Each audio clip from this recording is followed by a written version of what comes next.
everyone, it's Nina. Thanks for joining me today for a new video where I'm going to be creating 4 different cards using 3 different techniques, all with Simon Says Stamp's April 2023 card kit. I want to start first with the alcohol ink backgrounds that I made and then used in conjunction with the transparent layers that are part of the kit. I have some black DURA from Tim Holtz that I'm going to apply a bit of isopropyl alcohol on top of. You could also use blending solution if you'd like.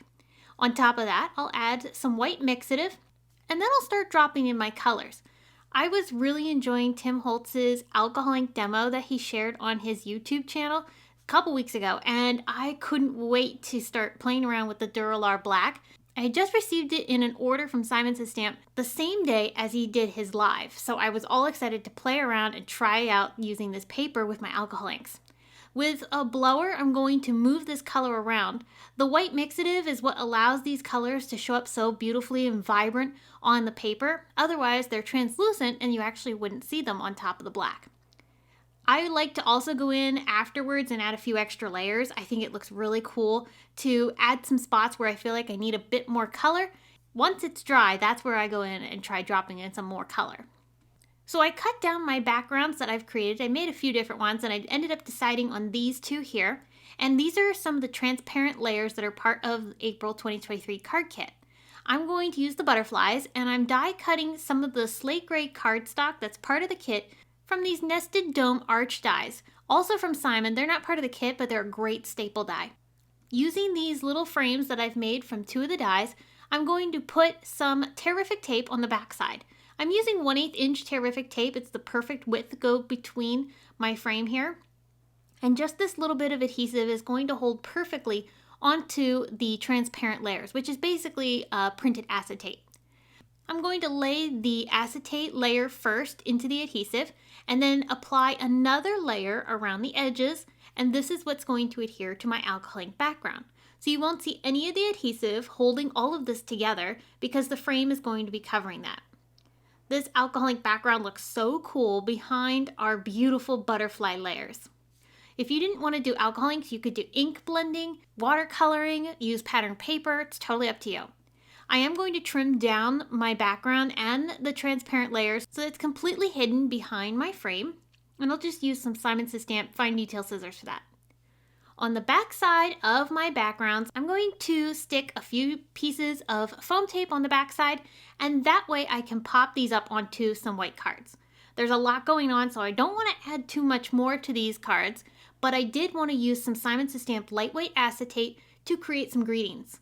I'm using Simon Says Stamp embossing ink to stamp greetings from the Poppy Perfection stamp set that's part of the kit.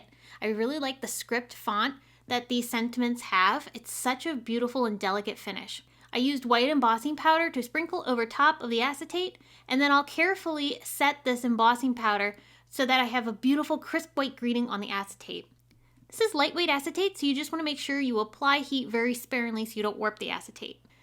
With a little bit of glossy accents dotted behind some of the embossed areas of my greeting, I'll hide that adhesive so I can glue my sentiment straight down onto the card.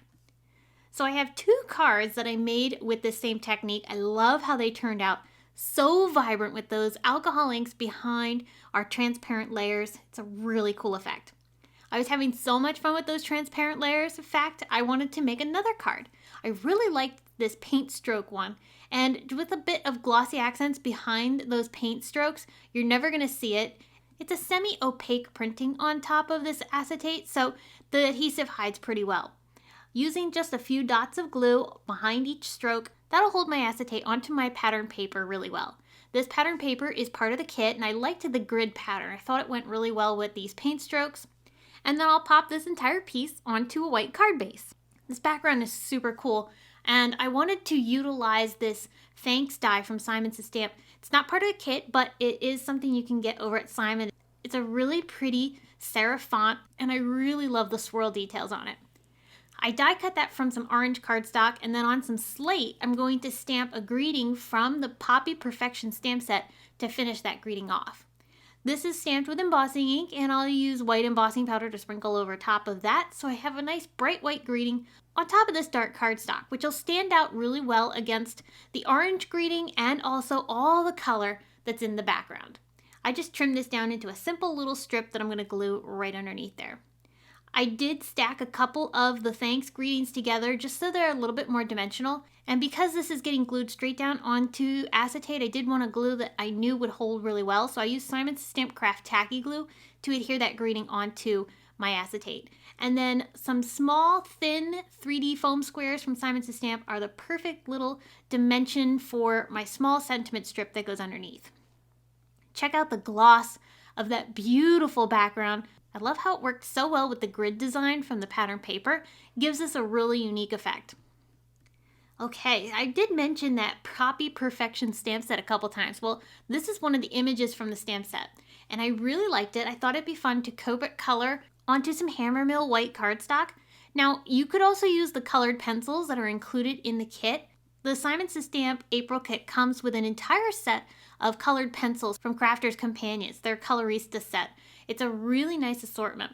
I was feeling Copics at the time, so I didn't reach for the pencils, but that would be fun to color the poppies onto perhaps some craft cardstock. I always love the look of pencils on craft.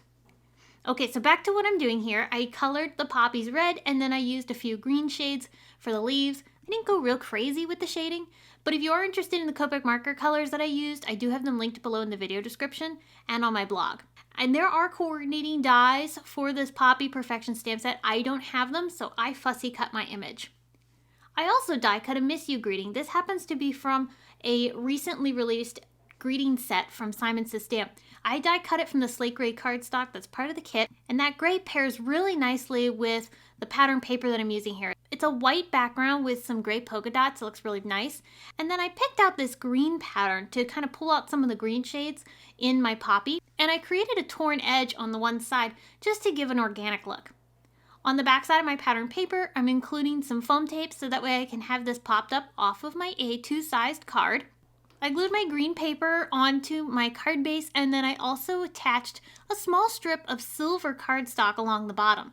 This trims up that green area and creates a nice transition between the two pattern papers. It's not a necessary step, but I do think it makes a really nice design element. So I trimmed all that to fit the same dimensions as my background panel, and then finally I started attaching my main elements. So the poppies are adhered with foam squares. And I'll put this along the right side of my card. You'll also notice I tied a bit of twine onto my flower before I adhered it down to my card. Before I fully pressed that down, I also made sure that my sentiment was going to fit well in the space. And for that sentiment, I'm going to stack up a few of those Miss You greetings with some micro dot sheets from Simon. This makes stacking die cuts so simple. What I like to do is I stick the sentiment or whatever die cut it is into my micro dot sheet and burnish it with my bone folder to make sure I really press that adhesive into the paper. And then I can stack all these up and create a nice dimensional greeting that was so simple to put together. The only thing I didn't adhere with the micro dot sheets was the little tittle, the little dot above the eye. So I'm actually just going to use some liquid glue to help get those transferred onto my shadow layer. And then to adhere that onto my card, I just used a thin 3D foam square and pressed that down into the little corner where the flower has curved. The last little embellishment I added were these nice little black jewels from Honeybee Stamps, which adds a nice bit of contrast to this card. Alright, and that finishes up the last project that I made with the April 2023 card kit from Simon's Stamp. I hope you enjoyed seeing all these ideas.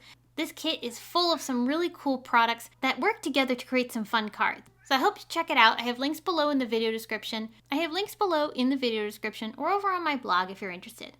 Thanks so much for watching today's video, and I'll be back soon with more to share. Bye!